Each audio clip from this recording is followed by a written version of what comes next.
ग्रामांचल भित्तिभूमिर विकास पई राज्य सरकारक प्रयास जारी रही। आम ओडिशा नवीन ओडिशा योजना माध्यम पंचायत स्तर में विकास निमंते विभिन्न क्षेत्र में अनुदान प्रदान करा जाउछि।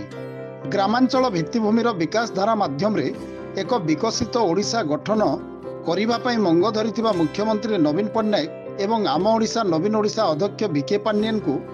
बरगढ़ जिला गाइसिलेट ब्लॉक कोटावाल ग्राम पंचायत रे अनुष्ठित पंचायत स्तरीय सचेतनता शिविर रे जोग देई मंत्री रीता साहू कृतज्ञता जणाइछन्ति। एथि सहित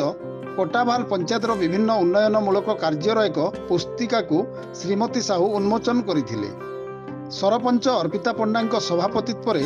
पंचायत स्तरीय सचेतनता शिविर अनुष्ठित हेबा सह निज पंचायत रे होइथिबा विकासर विवरणी रखिथिबा बेले अन्यपटे अधूरा थिबा काम एवं विभिन्न समस्या विषय रे आलोकपात करथिले।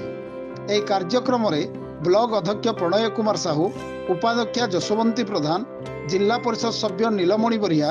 गाइसिलेट सरपंच शरद कालो, जामुतपाली समिति सभ्य सरोज श्रीभूषण साहू, तालोपाली समिति सभ्य मिनती माझी,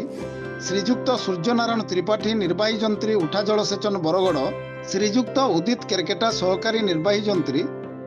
श्रीजुक्त किशोर चंद्र महालिक सहकारी जंत्री, नोडाल ऑफिसर मानस कुमार भोई, ग्राम पंचायत कार्यनिर्वाही अधिकारी भगवान साहू, ग्राम रोजगार सेवक रीना पांडे, समस्त वार्ड सभ्य सभ्या भद्र व्यक्ति, स्वयं सहायक गोष्ठीर सदस्या,